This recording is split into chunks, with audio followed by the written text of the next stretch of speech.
Hello everyone, I'm Grim and I'm a freelance artist. Now, despite saying that for several weeks in the intro to these videos, I've never actually talked a lot about what that entails. So, I want to change that and give folks a little peek into what my work doing art commissions is like, why I like doing them, and the ups and downs of commissions. Before we get into things, we just hit 200 subscribers with the last video, so thank you very much to everyone who's decided to come along on this wild little adventure of video making with me for this year. I hope you all enjoy seeing where this goes as much as I do. But now, on to the actual video. Let's start with an overview of what my commission process looks like. While I talk during this video, you'll also get to see a time-lapse of a recent commission I did this week. So, I work through VGen because it helps with managing every aspect of the commission process, and you should keep in mind that what I do is shaped by that fact. I think the 5% cut that VGen takes to keep their lights on is extremely worth all of the services the platform provides me. I also want to note that I am not sponsored by them, but if anybody working at VGen is watching, I do really like your platform and would love to talk more about it. Now, I tend to run my commissions on a monthly basis, coming up with a special if I can, and opening all the slots I'm able to take on around the start of each month. The early parts of that process involve making a little graphic to promote the monthly special to post on social media, and making a bespoke service or editing existing services on VGen. Then, once that's posted and everything's open, and a client submits a proposal, I give that proposal a look over. I make sure the information I've been given has everything I need, double check VGen's quick math, and I send the proposal to the client. I also add the task to Todoist so that once they pay for it, I can schedule when I'll work on it and input the deadline and everything. Then, after the commission is at least half paid for, I get to sketching. Once that's done, I send that off to the client for approval or for them to suggest changes.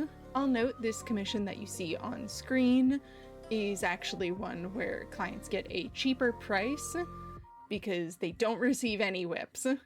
They tell me what they want, and I do it, and I give it to them.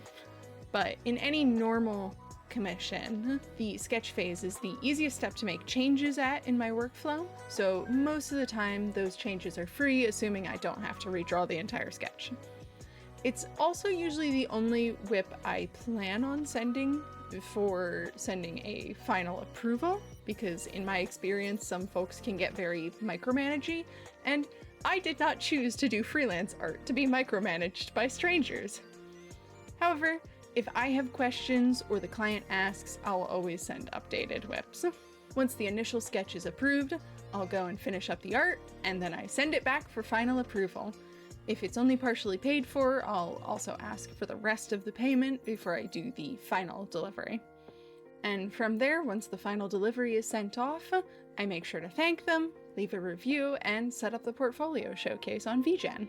This is also where working through VGen is extremely nice because you can automatically add pieces to your portfolio and keep your service examples up to date as part of the process of finishing the commission. You just check a box and it adds it to your service examples. It's great.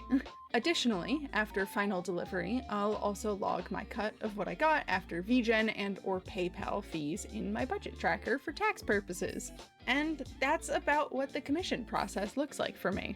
It's fairly simple, but I find it works super well for me, and this is a process I've refined over 8 years of doing commission, so I've gotten it to a point at which I really enjoy it, and now I have a platform that does a lot of the annoying managerial stuff for me.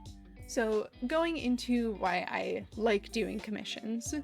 Doing freelance art commissions works super well for me because I like how much control it gives me over my work life, and getting to work directly with clients to make the thing they have in their head real is super satisfying to me. It also means that there's a lot of variety in what I do, and I'm not just working on the same thing all the time, which would get crazy boring to me very fast. It just fills me with so much joy when someone tells me about a specific detail of their character and I go, I know exactly how to draw that and how to convey that exactly. and then I send it to them, and they're like, oh my god, you nailed it. This is exactly what I had in my head. It's freaking great. And talking about the control over my work life thing more, it allows me to choose when I work, and I also don't have to answer to someone who doesn't necessarily have my best interests in mind. When I'm doing work for individual clients, I get to choose the terms, whether or not to sign the contract, all that good stuff. The odds of me working for someone who doesn't have my best interests in mind are way lower than if I went to work for another place. It also gets me a lot of freedom in what I get to make. I get to draw people's D&D characters kissing or fighting or having a mental breakdown and doing all sorts of other stuff, and that's a lot nicer than walking into a studio that wants to replace me with AI right now, or underpay me, or whatever other crazy thing that they're doing to artists nowadays whenever you watch this. Now, that does lead me to some of the downsides of doing commissions. I do love doing this, and it's super enjoyable, but I don't want to give an inaccurate impression of what it's like.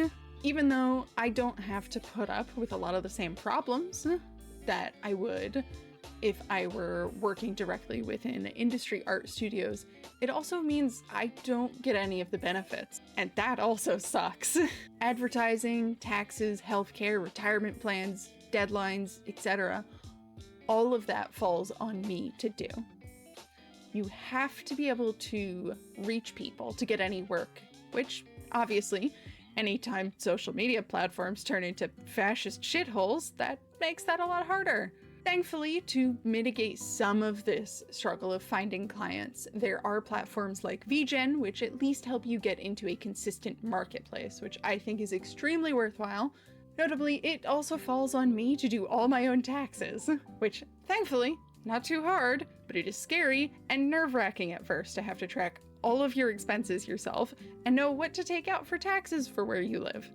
I am not going to give out advice on this topic because I am not a tax expert, and I just do what works for me and doesn't piss off the government, because I am just a little guy who wants to draw pretty pictures.